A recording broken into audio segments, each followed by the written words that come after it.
Deuteronomy chapter 7.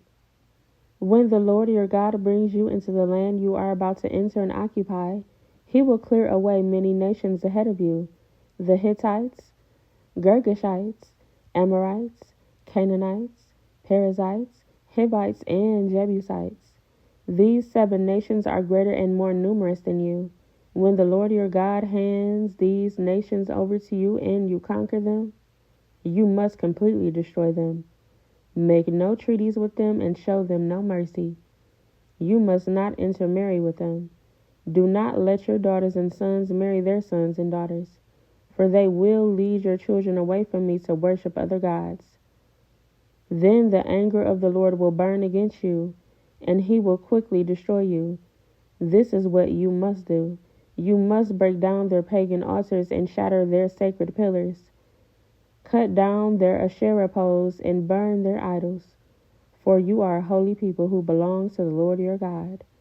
Of all the people on earth, the Lord your God has chosen you to be his own special treasure. The Lord did not set his heart on you and choose you because you were more numerous than other nations, for you were the smallest of all nations. Rather, it was simply that the Lord loves you, and he was keeping the oath he had sworn to your ancestors. That is why the Lord rescued you with such a strong hand from your slavery and from the oppressive hand of Pharaoh, king of Egypt. Understand, therefore, that the Lord your God is indeed God. He is the faithful God who keeps his covenant for 1,000 generations and lavishes his unfailing love on those who love him and obey his commands.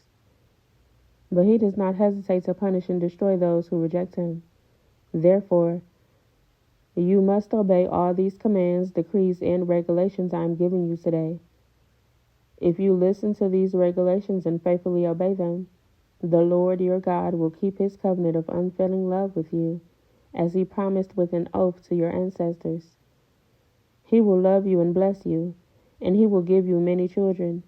He will give fertility to your land and your animals. When you arrive in the land he swore to give your ancestors, you will have large harvests of grain, new wine and olive oil, and great herds of cattle, sheep, and goats. You will be blessed above all the nations of the earth. None of your men or women will be childless, and all your livestock will bear young. And the Lord will protect you from all sickness.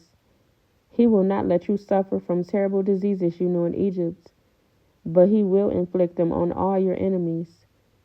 You must destroy all the nations the Lord your God hands over to you.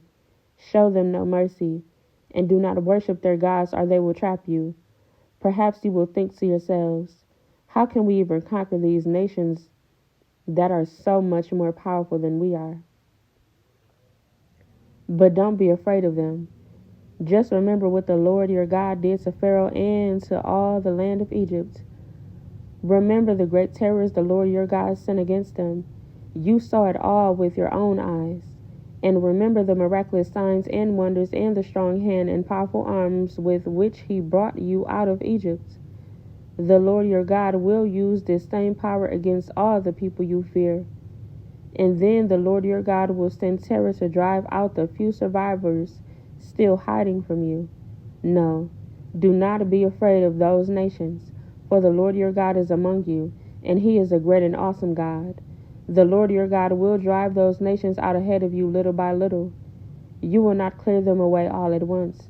Otherwise, the wild animals would multiply too quickly for you. But the Lord your God will hand them over to you. He will throw them into complete confusion until they are destroyed. He will put their kings in your power, and you will erase their names from the face of the earth. No one will be able to stand against you, and you will destroy them all. You must burn their idols in fire, and you must not covet the silver or gold that covers them. You must not take it, or it will become a trap to you, for it is detestable to the Lord your God. Do not bring any detestable objects into your home, for then you will be destroyed just like them. You must utterly detest such things, for they are set apart for destruction.